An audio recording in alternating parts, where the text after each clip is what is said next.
저는 우리 귀한 찬양대 찬양을 감사하게 듣고 또 은혜도 받고, 특히 저는 그 가사에 많이 유념을 합니다. 그 속에 메시지가 담겨 있기 때문에 그러는 거죠. 오늘 찬양 가사에도 나의 모든 삶 속에서 주님께서 행하신 일 찬양해, 그런 가사가 있네요. 하나님께서 오늘도 살아계셔서 여러분, 우리의 모든 삶 속에 하나님이 함께 하시는 거 아닙니까? 예? 우리가 잘 때도 우리 하나님 품 안에서 자고 있는데, 기쁠 때도 슬플 때도 아플 때도 건강할 때도 늘 주님께서 우리 함께 하시는 거 아닙니까? 예. 우리의 모든 삶 속에서 주님께서 행하신 그 모든 일을 우리가 찬양할 수 있는, 매일매일 하는 거죠. 왜? 매일매일 하나님이 우리 삶 속에 함께 하시니까. 주일날 교회 와서만 찬양하는 게 아니고 언제나 찬양할 수 있어요. 하신 일이 많으니까 우리 속에서. 그렇게 찬양할 때 영광의 능력이 너를 강하게 한다. 하나님의 사람들이요, 하나님 나라의 영광을 맛볼 때, 누릴 때, 그때 강해지는 겁니다. 큰 소리 친다고 강해지는 게 아니고요. 그런 건 밖에서는 하는 거고요. 예? 하나님의 영광을 맛볼 때, 주의 임재를 경험할 때, 그때 강해지는 겁니다. 그게 신앙의 힘이고 능력 아니겠습니까? 우리 그런 은혜를 경험해야 되는 거 아닙니까? 하나님 살아계속 믿는데 우리가 다 알고 있어요. 근데 아는 거 가서 안 되고요. 경험해야 됩니다. 체험해야 됩니다. 하나님의 영광을 경험할 때 그 능력이, 영광의 능력이 우리를 강하게 합니다. 두고 보세요. 제가 주일마다 이제 설교를 하는데, 설교를 준비하다 보면 그 말씀을 묵상하면서 제 마음속에 하나님께서 자꾸 이제 찬양을 주시죠. 근데 그것이 이제 찬송가 부르는 것도 있고, 근데 꼭 찬송가에 있는 찬송 아니고 우리가 알고 있는 복음성이라든가 여러 이런 찬양들, 그런 찬양이 계속 떠올라요. 그래서 저도 많이 부르고 찾아보고 이제 그렇게 합니다. 그래서 오늘 말씀을 준비하는데 이 찬양이 계속 제 속에서 맴돌고, 근데 제 역량이 그걸 부를 수 있는 역량이 안 돼요. 죄송합니다. 실력이 안 돼요. 실력이. 감이. 그래서 제가 이제 좀 영상을 찾아보니까 어느 교회에서 한 찬양 인도자 같아요. 여자분이 이 찬송을 부르는데 아주 저로서는 참 은혜 받았고, 특히 이제 제가 영상을 틀어드릴 텐데 가사가 나와요. 가사가 아주 본문 내용하고 딱 맞는 가사예요. 아주. 예, 영상 좀 틀어주세요. 한번 가사를 잘 보시면서 아마 아시는 분도 계실 텐데 한번 들으셔서 은혜 좀 될 수 있길 바랍니다.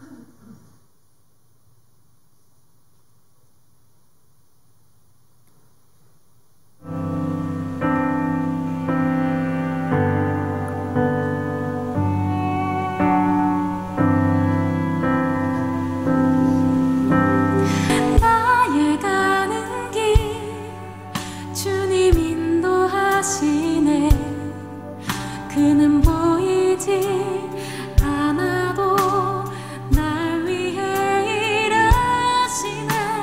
주 나의 인도자 항상 함께 하시네. 사랑과 힘 베푸시며 인도하시네.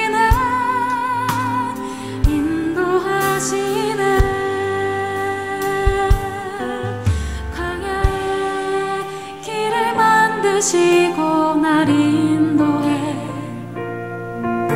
사막의 강 만드신 것 보라.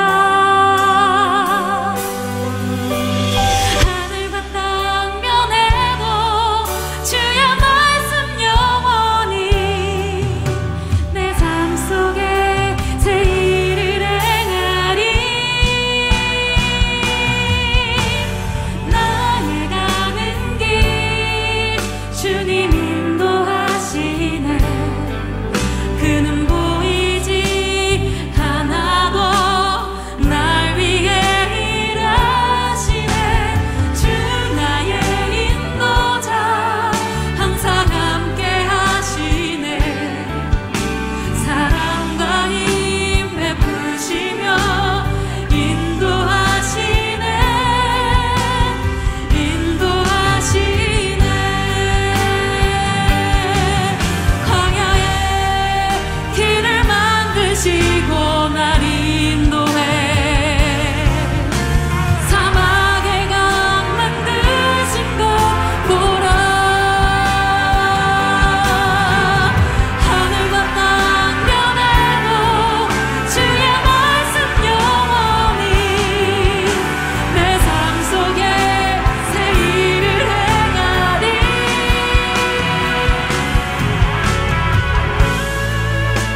은혜가 되십니까? 저는 그 찬양하는 저 자매가 우리 박병철 집사님 차녀 박예빈을 닮았어요. 마스크를 딱 쓴 모습은 예빈이하고 똑같아요. 밑에는 안 봐서 모르겠지만 더 은혜가 됐어요. 그래서 예빈이를 생각하면서 여러분, 하나님께서 우리 살아계신 거 믿는 거 아니에요? 하나님이 이스라엘만 인도하시겠어요? 공평하신 하나님이? 그럴 리가 없어요. 우리도 인도하십니다. 여러분, 한 사람 한 사람 인도하신다니까요? 우리 그거 믿는 거 아닙니까? 오늘 성경에도 다 읽지 않았지만 10장 그 끝에 가면 하나님이 이스라엘 앞서 가신다 그랬어요. 언약궤가, 법궤가 이스라엘 앞서가요. 앞서가요.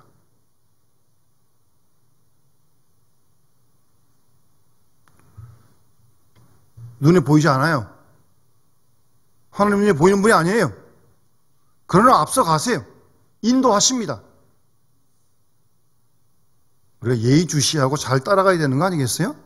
한눈 팔지 말고 아무데나 막 가지 말고 앞서가신다는데 하나님께서. 우리가 그렇게 믿고 앞서가신 하나님을 한 걸음 한 걸음 따라가는 것이 우리의 신앙생활인 줄 믿습니다. 그게 신앙생활이에요. 그걸 훈련하는 거예요. 그게 우리는 우리대로 막 살았기 때문에 내 맘대로하는 게 막 몸에 배가지고 쉽지가 않아요. 그러니까 말씀도 있고 기도도 하고 내가 하고 싶은 대로 하지 않고 앞서가신 하나님만 바라보고 그 하나님만 따라갈 수 있도록 그걸 훈련하는 게 신앙생활이죠.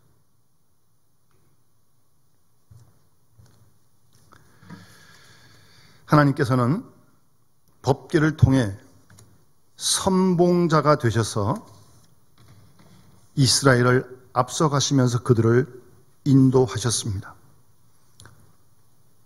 올해도 2022년도도 우리들도 하나님께서 앞서가시면서 우리 가정도 우리 교회도 앞서가시면서 한 걸음 한 걸음 인도하신 줄 믿습니다. 따라서 믿음의 길을 가는 사람들은 항상 하나님께서 앞서가신다는 것을 기억하고 잊지 말고 그 다음 신뢰의 마음으로 하나님을 따라가야 합니다. 그것도 보통 신뢰가 아니고 무한신뢰. 무한신뢰라는 말은 납득이 되어지질 않아요. 이해가 안 돼요. 그러나 하나님이 인도하시기에 내가 이해가 안 돼도 나한테 맞지 않아도 하나님을 믿기에 그렇게 신뢰하는 게 무한신뢰하는 거예요. 절대 신뢰하는 거예요.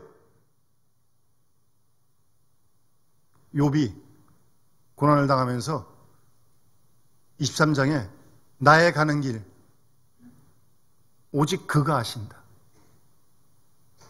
욥이 가는 길 욥 자신 몰라요. 어떻게 끝날지도 모르고 어떻게 죽을지도 몰라요. 나는 모르지만 하나님을 아신다는 거예요. 그걸 믿는 거죠. 그렇게 신뢰하는 게 무한히 신뢰하는 거예요. 절대 신뢰하는 거예요.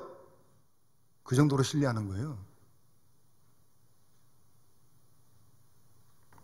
그렇게 따라가면요, 신뢰하는 마음으로 책임은 하나님이 지시는 거예요. 인도하신 대로 따라갔으니까 우리는 하나님 책임이에요. 그 다음부터 다 하나님 책임이에요. 근데 그렇게 안 하고 내 맘대로 간다면은 책임은 내가 져야죠. 내 맘대로 했으니까 그 책임 자기가 져야죠. 그러나 우리가 하나님 말씀대로 따라가면 어떤 일이 일어나도 책임은 하나님 질 거예요. 하나님 말씀 따라갔으니까 우리가. 그것이 우리의 신앙 생활입니다. 여러분, 오늘 본문 말씀 하나님께서 이스라엘 백성들이 시내산에 1년 동안 머물다가 이제 오늘 10장 11절에 시내산을 떠납니다. 이제 그때 이동을 합니다. 그러니까 출애굽기 19장부터 20장 출애굽기 전부 다 레위기, 민수기 오늘 여기까지 시내산에서 1년 동안 많은 말씀도 하시고 여러 가지 사건도 있었고 10장 11절에 이제 구름이 떠올라서 이동을 합니다. 그 전에 하나님께서 나팔 신호를 지금 말씀해 주십니다. 나팔 신호. 그 내용은 은을 가지고 이렇게 두들겨 가지고 나팔을 만드는데 크기는 한 45cm 정도 됩니다. 은으로. 크진 않았지만 은은하게 멀리 들렸다고 합니다. 그래서 이게 은으로 나팔을 만들었으면 무슨 소리일까? 무슨 짐승 뼈로 만들면 뭐 이런 소리 날 텐데 이게 금속이니까 글쎄요. 그때는 그런 게 없지만 트럼펫 같은 소리일까? 혼자 이런 생각 저런 생각 다 해봤습니다. 은으로 어쨌든 만들었어요.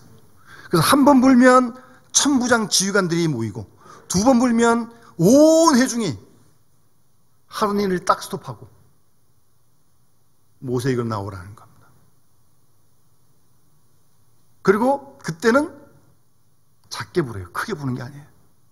그런데 진들이 이동을 할 때는 크게 불라고, 전쟁에 나갈 때도 크게 불라고, 그 내용을 구체적으로 말씀하신 것입니다. 여러분, 잘 생각해 보세요. 지금 이스라엘 백성들은요, 지파별로 20세 이상 전쟁에 나가서 싸울 만한 군인만 60만 명이 넘습니다. 그러면 아이들, 여자분들까지 다 헤아리면 한 200만 원 되겠죠? 이게 얼마나 많은 숫자예요, 지금?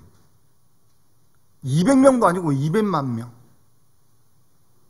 그 큰 무리가 한번 이동한다고 생각을 해보세요. 예? 하나님이 뭘 말씀하시는 거예요? 왜 나팔 신호를 주시는 거예요? 이스라엘 백성들이, 하나님의 백성들이 움직일 때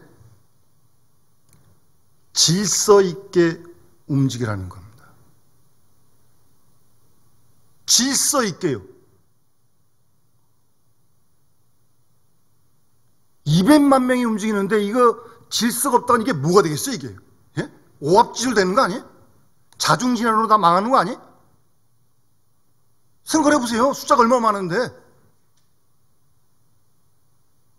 하나님께서는 우리가 속한 가정도, 하나님 몸된 교회도 질서를 원하십니다. 질서가 있어야 돼요, 질서가. 사회도 마찬가지 아니에요? 사회원들이 지키기로 약속한 질서가 있잖아요. 교통 질서도 하나 못 지키니까 주말이 되면 여기가 난리입니다, 난리. 자기도 못 가면서 남도 못 가게 꼬리 물게 해가지고. 그 질서 하나 못 지키는 거예요.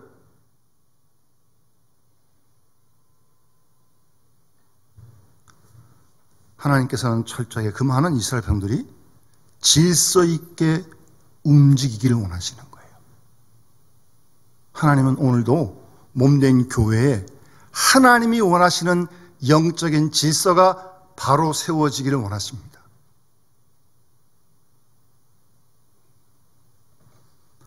그래서 백성들은 분명한 그 명령에 따라, 나팔 소리에 따라 움직이게 되는 겁니다. 우리가 앞에서 본 대로 구름이 이동을 하면 이스라엘 이동하고, 이동하던 구름이 멈추면 머물렀어요. 구름기둥 불기둥 인도하시는 거예요. 그게 모자라가지고 이걸 또 만들어주신 게 아니에요. 그거는 그대로 되는 거고, 어찌 보면 이 나팔 신호는 그 구름기둥과 불기둥에 비해서 좀 더 작은 일일 수 있겠죠. 하나님께서 백성들을 향해서 더욱 세부적으로 세세하게 지시하고 계신 것입니다. 세부적으로요. 아주 세세하게. 그러니까 우리 믿음의 사람들은 뭐 큰일, 중요할 뿐만 아니라 일상의 소소한 작은 일까지도 하나님의 인도를 받아야 돼. 아이 뭐 중요한 거 큰 것만 하나님이 알아서 맡기고 나머지는 내가 다 알아서 하지. 아주 위험합니다. 사소한 말 한마디 함부로 하면 안 됩니다. 내 입에서 나가니까 내 마음대로 하니까 될 것 같아요? 말을 그렇게 하면 돼요? 그것도 하나님의 인도를 받아야지. 심지어는 생각도 불순한 생활을 했으면 회개하고 하나님의 인도를 따를 수 있도록. 그 정도로 좀 더 세밀해야 되는 거 아니에요? 신앙생활이. 그런 훈련이 우리가 잘 안 돼 있어요. 우린 우리 식대로 내 맘 잘하는 게 다 몸에 배 있어가지고 그건 누워서 떡 먹게 해요. 근데 그렇게 하면 안 돼요. 하나님의 인도하심을 따라야죠. 앞서 가신 다음에 하나님께서 세밀하게 큰 거 작은 거 세세하게 다 말씀하시는데 모든 걸 따라가야지. 모든 걸. 뭐 내 마음에 드는 건 따라가고 아닌 건 안 따라가고 그러는 거예요? 그런 신앙이 어디 있어요? 그걸 훈련해야 돼. 훈련해야 돼. 잘 안 돼요 이게. 연습해야 돼. 많이 연습해야 돼. 하나님께서 지금 살아계시고요. 우리를 세밀하게 인도하십니다. 정확하게 하나하나 그런 훈련해야 됩니다. 여러분. 그게 신앙생활입니다. 그리고 뭐 그런 분은 안 계시겠지만 나팔 소리 자체가 무슨 매직도 아니고 유술도 아닙니다. 나팔만 불면 다 이기는 게 아니에요. 제가 가끔 유아세례 받는 분들에게 부모님 문답할 때 이 아이가 유아세례 지금 안 받아도 커서 받아도 되거든요. 왜 지금 꼭 받아야 되냐? 뭐 이거 유아세례 받으면 애가 그냥 하나님이 막 지키고 죄 안 짓고 그냥 뭐 천국까지 그냥 갈 것 같아요? 그런 매직이 아니에요. 유아세례는 그런 요술이 아닙니다. 신앙생활은 그런 요술 아닙니다. 나팔만 불면, 나팔 소리만 나면 돼지들이 다 죽고 이기고 그런 거 아니에요. 신호예요, 신호. 그 신호에, 하나님의 신호에 순종을 해야 기적이 일어나고 구원 역사가 일어나는 거지. 나팔 소리가 무슨 힘이 있는 게 아닙니다. 나팔 소리를 통해, 나팔 신호를 통해 하나님의 인도하심을 잘 따르고 순종할 때 거기에 기적의 역사가 일어나고 거기에 구원이 있는 거예요. 그 성경 우리에게 지금 말씀하고 있는 겁니다. 그러니까 하나님께 대한 이스라엘의 순종이 아주 중요한 거예요. 사무엘상 15장 말씀 22절에 순종이 제사보다 낫다고, 순종이 예배보다 낫다고 그렇게까지 말씀하시는 겁니다. 하나님의 인도하심에, 하나님의 신호에 순종하는 것이 중요하고 그를 통해 하나님이 우리를 일하시는 거 아니겠어요? 새로운 일을 하시는 거 아니에요? 그 순종할 때 일하는 거죠. 하나님 역사는.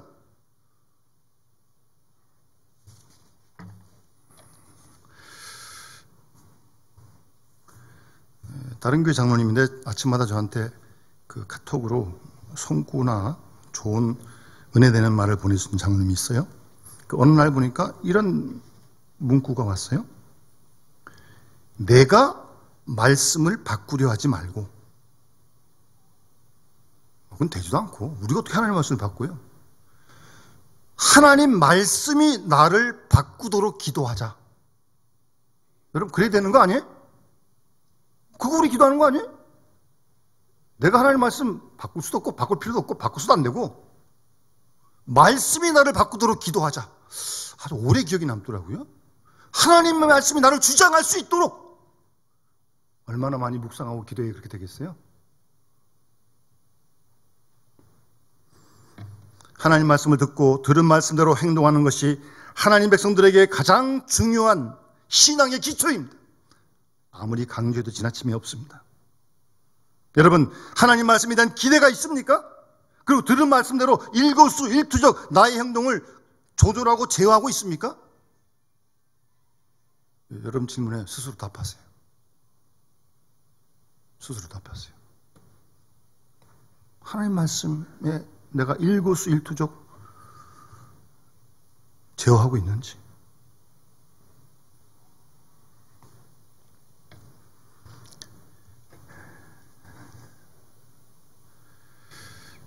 그리고 이 나팔 소리,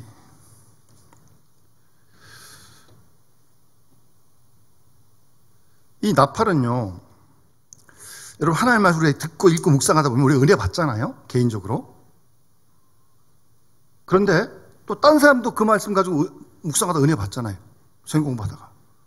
그래서 같이 만나가지고 같이 그 말씀을 받은 은혜를 같이 나누는 게 참 중요해요. 그러면 그 은혜가 배가 되거든요.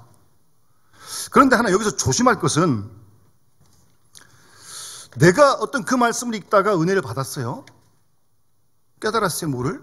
근데 그거를 절대시하는 거예요. 그래서 그걸 남에게 막 강요를 해. 이런 식으로 해. 이거는 아닙니다. 그 사람은 그 사람대로 또 은혜 받은 게 있는 거고 하나님께서 말씀하신 게 있는 거지. 그래서 이 말씀의 주관화와 말씀의 객관화가 잘 균형을 이뤄야 건강한 신앙이 됩니다. 예. 왜 이스라엘인들에게 은나팔이 필요했냐? 개인만이 아니라 이 이스라엘 공동체 그 수많은 전체가 이해할 수 있는 신호가 있어야 했다는 거예요. 나팔 소리가 나면 어느 누구나 한 명도 예외 없이 있던 자리에서 멈추고 모여야 됩니다. 진군할 때는 나가야 되고요. 이거는 누구나 다 함께 다 수용해야 할 하나님의 신호예요. 간혹 자신의 혼자만의 경험하는 비밀스러운 영적 체험 등이 지나치게 되면 한쪽으로 치우칠 위험도 항상 있습니다. 그래서 공동체 내, 교회 내 조화를 이룰 수 있도록, 그래서 모두가 들을 수 있는 나팔을 하나님이 추가해 주신 거예요. 상당히 하나님께서 많이 배려해 주신 겁니다. 그 나팔 신호를 만들어 주신 겁니다. 이런 원리를 우리가 오늘 신앙생활 속에 잘 적용을 해야 합니다. 개인적으로 경험 소중합니다. 그러나 공동체 전체가 지켜야 할 나팔 신호가 있어요. 그건 예외 없이 다 똑같이 지켜야 됩니다. 그리고 이 나팔은 은으로 만들었는데 어떤 틀에다가 은을 끓여서 부어서 만든 게 아니고요. 두들겨 만들었는데 오늘 성경 보세요. 두들겼어. 성경에 보면 성막에 있는 등잔대도, 이 등잔대도 금 한 달란트가 필요한데 그걸 두들려 가지고 만듭니다. 왜 두드려서 만들었을까? 여러분, 하나님의 백성들이 이 어두운 세상 속에서 빛을 발하려면 빛을 발해야 되는 거 아니에요? 예수님께서 너희 세상의 빛이 소금이라고 말씀하셨잖아요. 그리고 이 혼탁한 불의와 불신이 만연한 이 사회 속에서 어떤 인도하는 소리를 내기 위해서는 고난이 필요하다는 사실입니다. 고난이요. 그 시인도 그런 노래를 하자면 119편 71절에 고난당한 것이 나에게 유익이다. 이런 말미암아 내가 주의 율례를 배우게 되었다. 주님의 말씀을 배우게 되었다. 여러분, 지도자가 빛이 되어야 되는데, 우리 그리스도인 세상에서 빛이 되어야 되는데, 그럼 우리의 하는 이 모든 언행심사가 다 소리가 되어야죠. 소리가. 특히 우리는 올해는 이 복음의 소리를 전해야죠. 복음의 소리를. 내가 무엇을 하든 나를 통해 복음의 소리가 증거되듯이. 세례 요한이 요한복음 1장 23절에 이르되 나는 선지자 이사야의 말과 같이 주의 길을 곧게 하라고 광야에서 외치는 소리다. 나는 메시아가 아니다. 나는 주의 길을 곧게 하라고 외치는 소리다. 소리다. 세례 요한이고요. 세례 요한. 여러분, 어두이 많은 세상 속에서 우리가 소망의 빛을 비춰야 되는 거 아니에요? 절망적이고 낙심의 상황 속에 우리가 소망적인 말을, 그런 소리를 해야 되는 거 아니에요? 위로의 말을 해야 되는 거 아니에요? 상처가 아픔 투성이 중에 그런 소리가 돼야죠, 우리가요. 그러려면 고난을 통과해야 된다는 거예요. 예? 고난을 통과해야 돼요. 고난을 싫어하면서 백성들을 인도한 소리를 낼 수도 없고 나오지도 않고 그건 안 됩니다. 십자가의 고난 없이는 사람들에게 빛을 비칠 수 없습니다. 많은 압력 속에서 기꺼이 가까이 가둬놓고 그냥 두들겨 하여튼 단단하게 하는 그 연단을 통해서 우리 속에 하나님이 원하시는 빛이 나오게 돼 있고 우리의 모든 말이 세상을 살리는 소망적인 위로의 소리가 될 줄 믿습니다, 여러분. 우리가 바른 말을 해야 돼요. 다 힘들잖아요. 그런 빛이 되고 그런 소리가 돼야지 우리가. 거기다가 무슨 안 그래도 그런데 거기다가 과중시키는 그런 역할이 되겠습니까? 그건 아니죠. 어쨌든 복음의 소리를, 복음의 나팔을 많이 불어야 돼요. 계속 불어야 돼. 그러려면 고난이 필수입니다. 고난 속에서 주의 일을 배우게 되고, 그러니까 내 소리 안 하죠. 예? 내 소리 하면 안 되죠. 복음의 소리를 전해야지. 내 말 하면 안 되고. 예? 특히 지도자가 말입니다.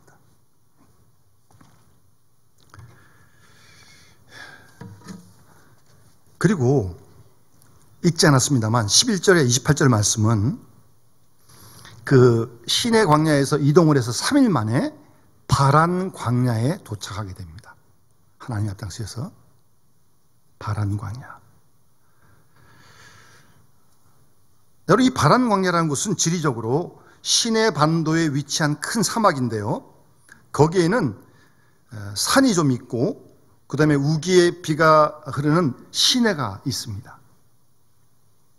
그리고 남쪽으로는 호렙산과 연결되어 있고, 남쪽으로. 북쪽으로는 가나안의 경계에 붙어 있고, 서쪽으로는 술 광야라는 곳입니다. 험준한 골짜기, 광야, 가나안 경계. 지금 그런 곳이 지금 여기 바란 광야입니다. 아주 척박한 땅입니다. 늘 죽음의 위험이 도사리고 있는 땅입니다. 버려진 땅이에요, 지금. 이 바란 광야가. 하나님께서 그곳으로 지금 인도하신 것입니다. 이스라엘 백성들은 가나안 땅에 정착할 때까지 계속 광야에서 광야로 거처를 옮기는 겁니다. 하나님께서 그렇게 인도하시는 거예요. 왜 하나님께서 이렇게 40년 동안 광야에서 이스라엘을 훈련시키십니까? 뭐 우리도 천국 가기 전까지 지금 광야 생활하고 있는 거 아니에요? 지금 여기서? 예? 여기가 좋아요? 아니에요. 언제고 갈 거예요. 영원한 하나님으로 갈 거예요. 여기 지금 광야에 광야.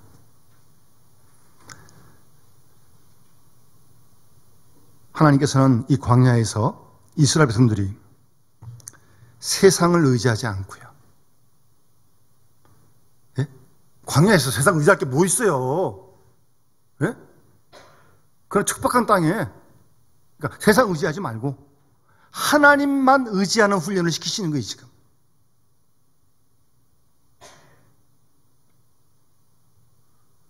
그리고 철저하게 하나님의 말씀으로 사는 생활을 하나님이 이 광야에서 훈련을 시키시는 겁니다.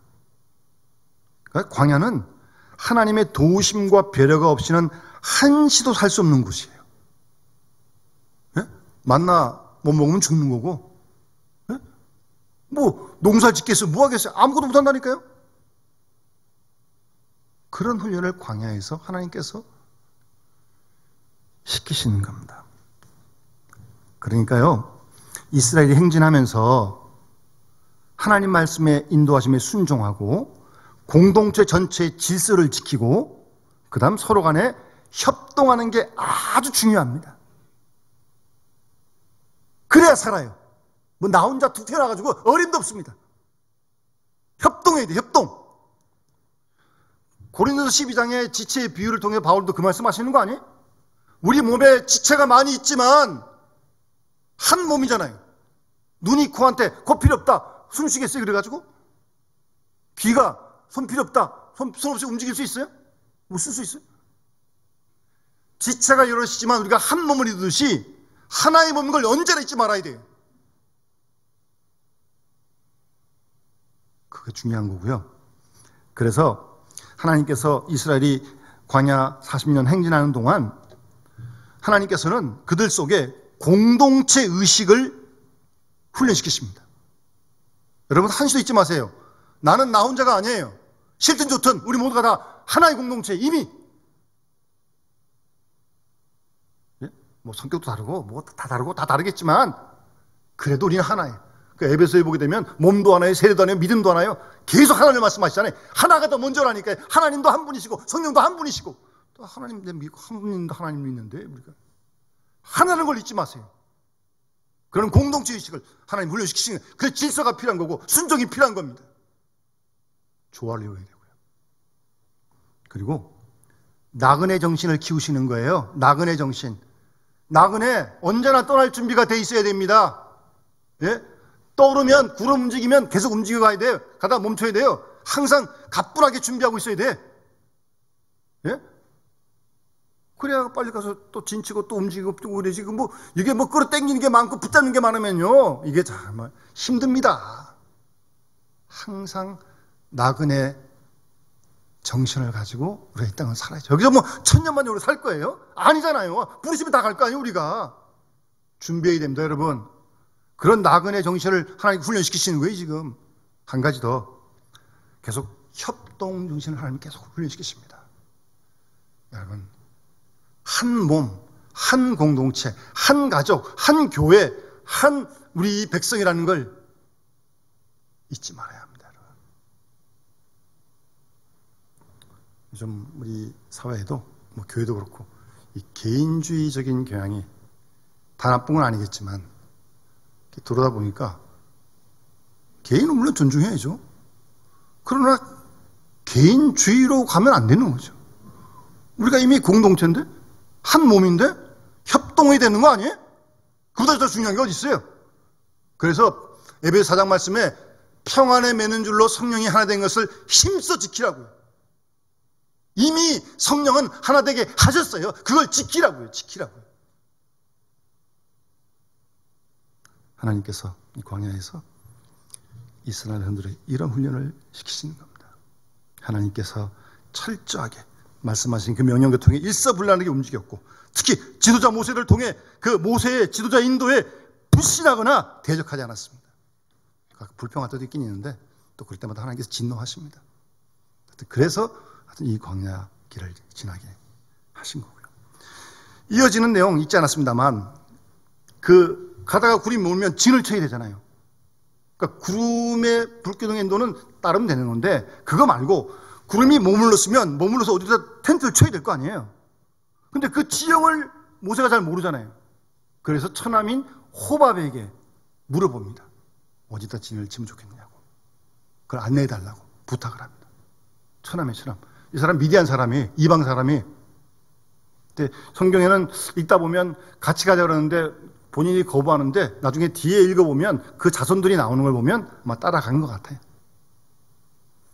모세가 그 지형에 대한 도움은 처남 호밥에게 받는 거예요. 잘하니까 그 지형을, 그쪽 사람이니까. 아주 중요한 내용입니다. 여러분,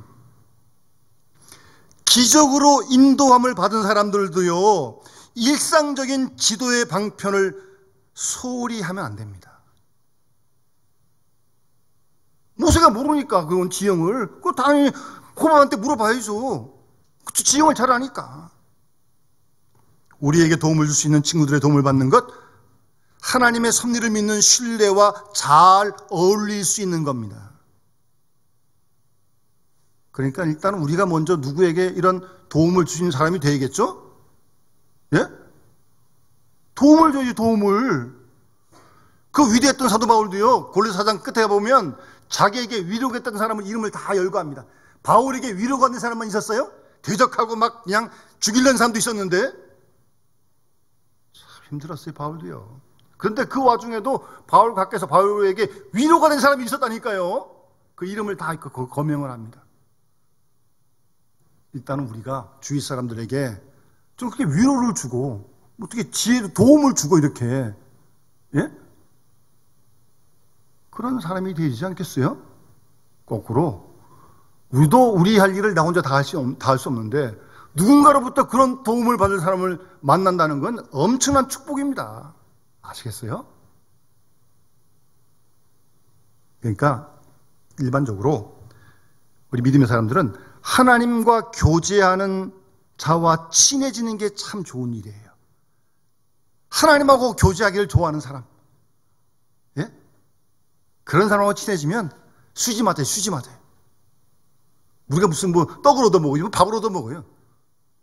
그 하나님과 친근하게 교제하는 사람 통해 은혜를 받게 되는 거고 위로받게 되는 거죠. 그런 사람과 친해지는 게 참 중요한 겁니다.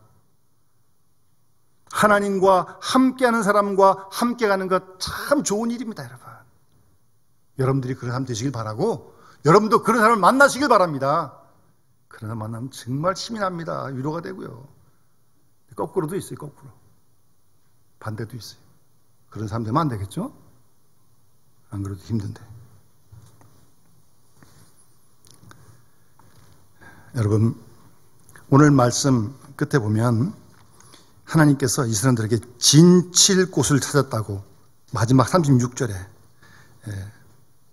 말씀하십니다. 그럼 36절에 이제 모세가 기도하는 거고요. 어쨌든 33절에 하나님이 앞서가시면서 그들의 쉴 곳을 찾았다. 계속 행진만 한 건 아니에요. 행진하다가 쉬어야지 행진만 하면 되겠어요? 참 하나님께서 자상하셔서 쉴 곳을 찾아서 쉬라고 말씀하십니다. 분명히 기억하십시오. 빨리 가는 것만이 능사가 아닙니다. 이스라엘은 오직 가나안에 들어가기를 빨리 원했지만 하나님은 서두르지 않았습니다. 진에 머무르는 것 중요합니다. 이 광야에서 이동하는 게 쉽겠냐고요. 얼마나 피곤했겠냐고요. 그 가다가 멈춰서 진치고 쉬고 안식해야 되는 거예요. 그래야 새 먹고 또 가서 또 움직이죠. 예수님께서도 피곤한 우리 인생들에게 수고하고 무거운 짐이 지나더라 다 내게로 하고 말씀하셨잖아요. 내가 너에게 안식을, 쉼을 주시겠다고요. 하나님께서도 천지만물을 창조하시고 6날 쉬셨잖아요. 쉬셨잖아요. 안식하셨잖아요. 그래서 하나님과 함께, 자연과 함께, 이웃과 함께, 자신과 함께 즐길 수 있는 쉼과 안식이 절대적으로 필요한 겁니다. 그것도 아주 열심히 일하고요. 쉬기만 하면 안 되고. 마가복음 6장 보면 예수님께서 전도하고 귀신 쫓고 돌아온 제자들에게 피곤한데 밥 먹을 겨를도 없는데 내게로 와서 한적한 곳에 가서 잠깐 쉬어라. 아주 매력이 있어요. 잠깐 쉬는 거예요. 또 그럼 힘을 얻고 안식을 얻고, 예? 마음에 좀 위로도 받고 또 나가서 열심히 또 주의를 하고 복음을 전하고. 낮과 밤이 교체하듯 일과 쉼이 병행해야 건강할 수 있습니다. 한쪽으로 치우치면 잘못되기가 십상입니다. 이스라엘을 이렇게 세밀하게 인도하신 하나님께서 오늘도 우리와 함께 하시고 우리 사랑하시고 우리를 구체적으로 인도하실 줄 믿습니다. 그리고 그 인도하심을 받아가면서 오늘도 내일도 올 한 해도 주와 함께 승리하는 우리 모든 믿음의 수도 되시기를 주의 이름으로 축원합니다. 우리 찬송 384장 찬양 드리면서 봉헌하도록 하겠습니다.